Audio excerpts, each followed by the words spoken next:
Hello, welcome students. We are on the topic water, and we were discussing about the effect of tsunami which was occurred in 26 December 2004. Yesterday I have told you that most of the earthquake and volcanic eruptions occurred in Pacific Ocean, and in Indian Ocean it is rare to have any earthquake and volcanic eruption. So we will talk about this tsunami which was occurred on 26 December 2004, which was very destructive tsunami for the Indian subcontinent, and the tsunami that ravaged the South and Southeast Asian coast. See, so the meaning of thrusting is the motion of pushing suddenly. So this tsunami pushed suddenly the South and Southeast Asian coast on December 2004. ठीक है? So is the most devastating tsunami. Devastating means destructive. ठीक है? So सबसे destructive tsunami के नाम से जाना जाता है इस सुनामी को, जो 2004 में आया था, and is the last several hundred years, मतलब कई सौ सालों से अभी तक ऐसा कोई destructive सुनामी नहीं आया था जो 2004 में आया. And the large damage caused to life and property. Mostly होता क्या है, जब भी कोई natural disaster आता है तो सबसे ज़्यादा लाइफ और प्रॉपर्टी का ही डैमेज होता है ना. Life and property, life and property का डैमेज होता है मीन्स बहुत सारे लोगों की इसमें डेथ हो जाती है और बहुत सारी प्रॉपर्टी इसमें डिस्ट्रॉय हो जाती है. आप सभी ने देखा होगा, अगर कहीं पे इमेजेस देखे होंगे, आपकी बुक में भी दिए हुए हैं सुनामी के इमेजेस, तो इसमें आप देख रहे हैं क्या कि वो जो कोस्ट लाइन है, कोस्ट एरिया है, वहाँ पर जो सेटलमेंट्स हैं, ह्यूमन सेटलमेंट्स हैं, वो टोटली डिस्ट्रॉय हो गए हैं. आप देख रहे होंगे कि बिल्डिंग्स बह रही हैं, इवन जो वेजिटेशन है वो भी डिस्ट्रॉय हो जाती है, जो पेड़ पौधे हैं वो भी उखड़ करके पानी के साथ बहने लगते हैं. एंड आपने देखा होगा व्हीकल्स भी पानी में बहते चले जा रहे हैं. तो क्या होता है, प्रॉपर्टी का बहुत सारा नुकसान हो जाता है. ठीक है. And primarily as a result of lack of monitoring. ठीक है, ये ऐसा क्यों हुआ, मॉनिटरिंग के लैक की वजह से. ठीक है, हमारे जो मेट्रियोलॉजिस्ट हैं, जिनको हम बोलते हैं मौसम वैज्ञानिक, ठीक है, तो मेटेरियोलॉजिस्ट ने क्या किया, उन्होंने इंडियन ओशन में बहुत ज़्यादा जो नेचुरल डिज़ास्टर से रिलेटेड जो इन्फॉर्मेशंस होती हैं उस पर फोकस नहीं किया. क्यों नहीं किया, क्योंकि इंडियन ओशन में बहुत रेयरली ही कोई ऐसा सुनामी या अर्थक्वेक देखने को मिलता है. तो दे वर नॉट अवेयर, वो अवेयर नहीं थे, और इसी वजह से क्या हुआ था कि इतना ज़्यादा लाइफ एंड प्रॉपर्टी का नुकसान हुआ था. ठीक है, अगर ये पहले से ही मॉनिटरिंग की जा रही होती इंडियन ओशन के चीज़ों को, तो इतनी ज़्यादा डिस्ट्रक्शन नहीं होती. ठीक है.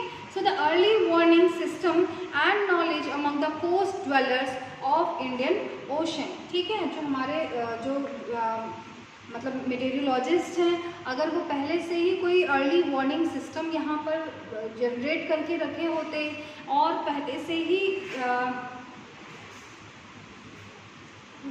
ही लोगों को बता दिया गया था, जो डेवलपर्स हैं उनको अगर बता दिया गया रहता कि आप जो है यहाँ से शिफ्ट हो जाइए. ठीक है, तो ये इतना ज़्यादा प्रॉपर्टी का और लाइफ का हमें लॉस नहीं होता. ठीक है.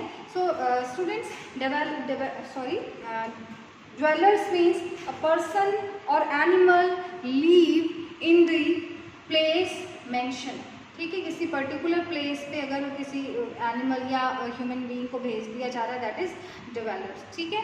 So the first indication that tsunami is approaching in the rapid withdrawal of water from the coast region followed by destructive waves. ठीक है, तो पहला इंडिकेशन हमें क्या मिला कि सुनामी आने वाली है या आ रही है. सो दैट वाज क्या कि सुनामी अप्रोच कर रही है, मतलब आ रही है बहुत तेज़ी से, रैपिडली आ रही है, और जो कोस्टल रीजन है, ठीक है, वहाँ पर वो उनकी तरफ विड्रॉ हो रहा है। जो वाटर लेवल है, ओशन वाटर लेवल है, वो कहाँ पर जा रहा है, विड्रॉ कहाँ पर हो रहा है, जो कोस्टल रीजन्स हैं उनकी तरफ विड्रॉ हो रहा है, ठीक है। And followed by destructive waves, ठीक है, और वो पानी किसके साथ जा रहे हैं, वो डिस्ट्रक्टिव वेव्स के थ्रू जो है या उनके साथ बह करके कोस्टल एरिया की तरफ जा रहे हैं। वेव्स तो आपको सभी को पता है, मैंने बताया था, जो समुद्र की लहरें आती हैं, है ना, दैट इज वेव्स। तो वो लहरें क्या हो रही है, बहुत स्पीडली, ठीक है, बहुत तेज़ी से, बहुत रैपिडली कहाँ पर आ रही, कोस्टल रीजन में आ रही है, ठीक है। सो when this happen on the coast instead of people going to high ground, ठीक है। सो क्या हो रहा है, when this happen on the coast, अब क्या हो रहा है, ये कोस्टल एरिया है, suppose this is a coastal area, ठीक है, ये हमारा क्या है, कोस्टल एरिया है। तो इस कोस्टल एरिया पे क्या हो रही है, ये जो वेव्स हैं ये सडनली आ रही है वहाँ पर, and instead of people going to high ground, लोगों को कहाँ जाना चाहिए, जब पानी आ रहा है तो आपको भाग करके कहीं हाई ग्राउंड पे जाना चाहिए।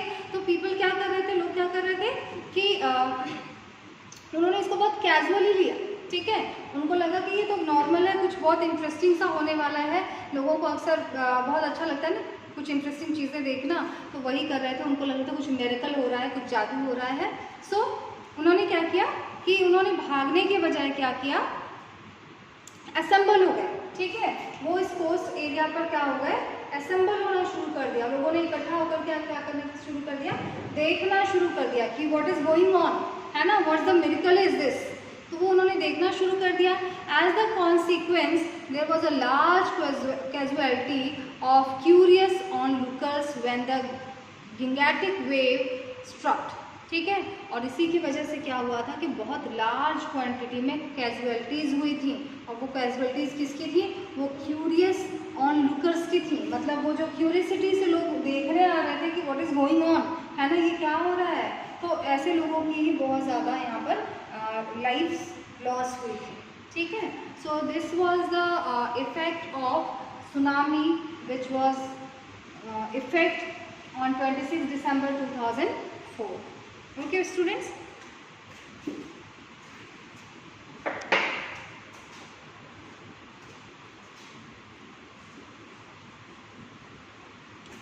now we will talk about the tides.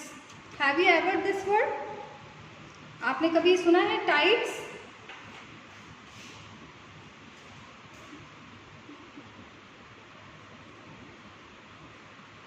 So this is our next topic. The rhythmic rise and fall of ocean water twice in a day is called a tide, ठीक है। देखिए एक rhythmic मतलब आप सभी को पता होगा, रिदम, है ना, एक म्यूजिकल, एक वो जो आती है इस तरह से सिंबल्स होते हैं, दैट इज रिदमिक, ठीक है। तो एक रिदमिक आप देख रहे होंगे, इस तरह से जो वेव्स आती हैं, जो राइज एंड फॉल, ठीक है, ओशन वाटर आप लोगों ने देखा होगा ऐसे राइज होते हुए फिर फॉल होते हुए, एंड दैट इज टाइड, ठीक है। और ये क्या होते हैं, it comes twice in a day, ठीक है, ये दिन में 2 बार आती हैं, ये टाइड्स जो है ये दिन में 2 बार आती हैं, एक दिन में 2 बार आती हैं। It is high tide when water covers much of the shore by rising to its highest level, ठीक है। देखिए वन इज हाई टाइड, ठीक है, and this is low tide, sorry, एक होती है हाई टाइड एंड दूसरा क्या है, low tide, okay. So high tide कब आती है बेटा, when water covers much of the shore by rising to its highest level. देखिए जब वाटर बहुत हाईएस्ट लेवल पे जा करके, ठीक है, आप देख रहे हैं बहुत हाईएस्ट लेवल, बहुत ऊंचा ऊंचा ये जा रहा है ना। तो वाटर क्या हो रहा है, बहुत हाईएस्ट लेवल पे जा करके ये शोर को, यानी कि समुद्र का जो किनारा है उसको ये ऐसे कवर कर देते हैं, बहुत ऊंचाई से आके ऐसे कवर करते हैं, ठीक है, दैट इज हाई टाइड, ठीक है। जब समुद्र की ऊंची लहरें आकर के सरफेस पे आती हैं, बीच पे आती हैं, दैट इज हाई टाइड, ठीक है। And it is low tide when water falls to its lowest level and recedes from the shore, ठीक है। और लो टाइड कब होता है, जब ये वाटर लेवल बहुत डाउन होता है, जैसे सपोज दिस इज सरफेस है ना, ये बीच है, ये सी शोर है, और वाटर लेवल बहुत नीचे से ऐसे करके चला जाता है, दैट इज लो टाइड, ठीक है। So this is the difference, ये हाई टाइड हो गए है ना, ये लो टाइड एकदम नीचे से चली जा रही है, तो ये लो टाइड हो गई, ठीक है।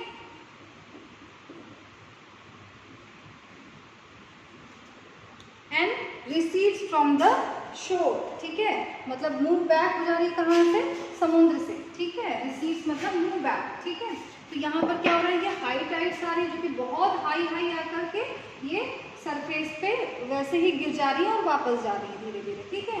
बट ये लो टाइड में क्या होता है कि ये बहुत हल्की सी ऊंची होती हैं, बस थोड़ी सी ऊंची होती हैं, और ये फिर वापस वॉश बैक हो जाती हैं, मतलब वापस से ये रिटर्न हो जाती हैं, ठीक है, that is low Tide.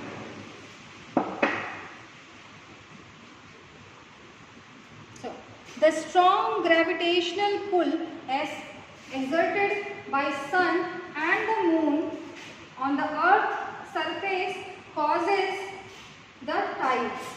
I have told this in previous class that tides occur due to the gravitational force of sun and moon, ठीक है। So सन और मून के ग्रेविटेशनल फोर्स की वजह से, पुल की वजह से high tides and low tides आते हैं या टाइड्स आते हैं, ठीक है। And the water of the earth closer to the moon, ठीक है, suppose this is the earth,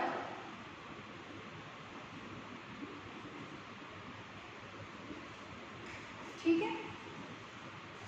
as you know earth is a spherical body, ठीक है, आप सभी को पता है अर्थ क्या है कि स्फेरिकल बॉडी है। तो जब भी मून अर्थ के क्लोजर होता है, पास में होता है, ठीक है, सपोज ये क्या है, यहाँ पर अर्थ है और यहाँ पर मून है, ठीक है, तो ये पास में है और अर्थ का जो ये एरिया है, ठीक है, इसको ऐसे कर लेते हैं।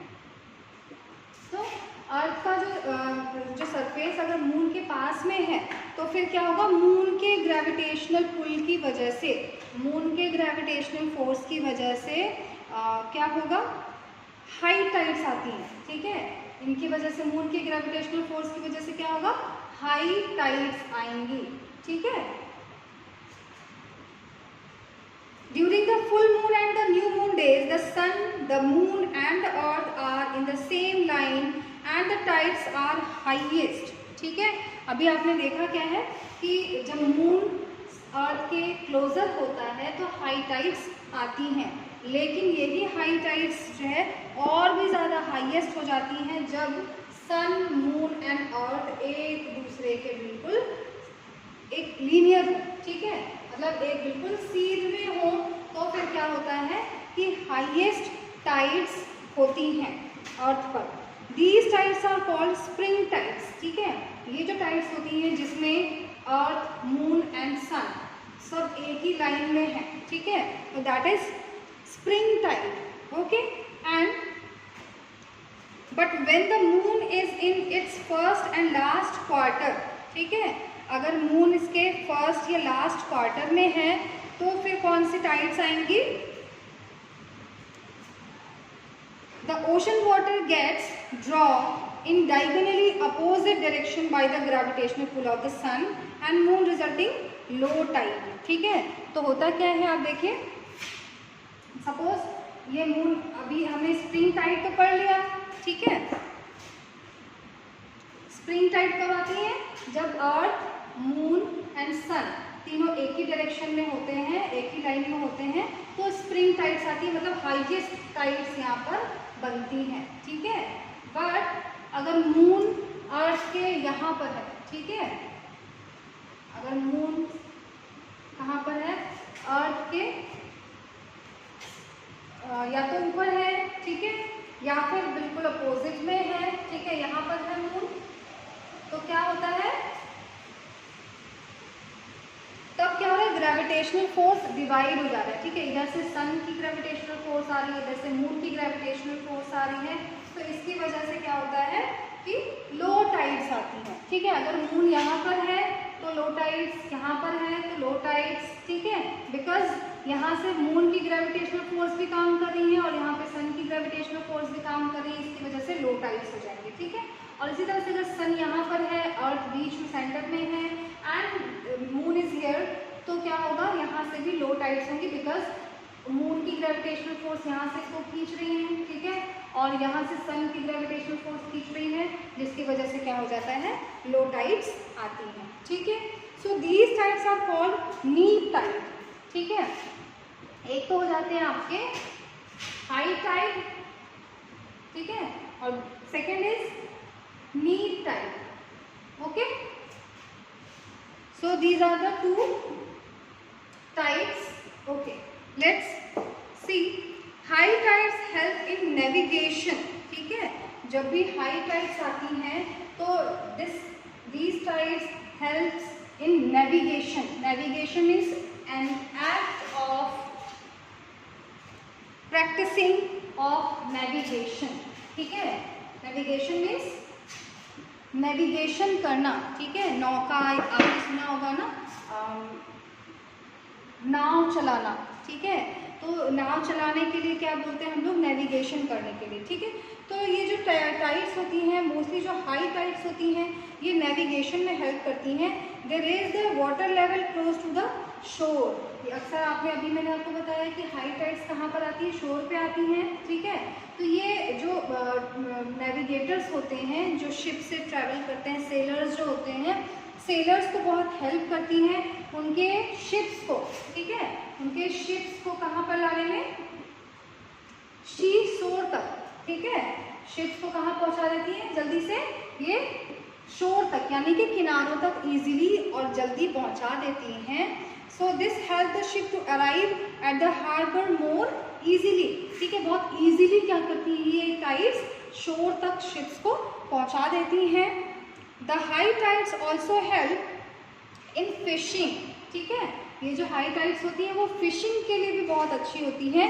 Many more fish come closer to the shore during the high tides. ये जब बहुत तेज़ी से जो टाइड्स आती हैं, जो हाई टाइड्स आती हैं, उनकी वजह से क्या होता है कि उनके साथ बहुत सारी फिशेस भी शी शोर के पास आ जाती हैं, जिससे जो फिशरमैन होते हैं, जो मछुआरे होते हैं, उनको फिशिंग करने में आसानी हो जाती है, ठीक है, वो आसानी से मछलियाँ पकड़ पाते हैं और फिर अपना काम कर पाते हैं।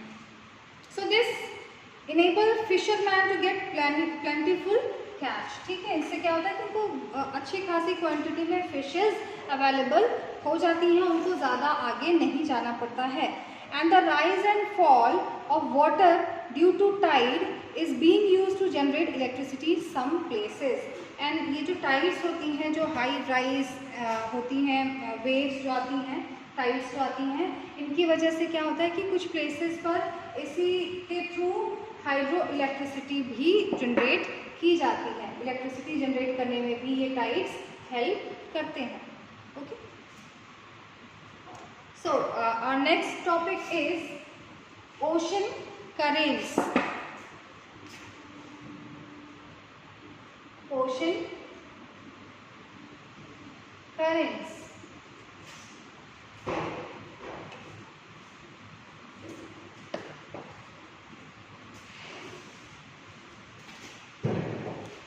we will continue this topic in the next class, beta, okay. Oh, and you will search about the places where the hydroelectricity generated by tides. Students, you can see in these images,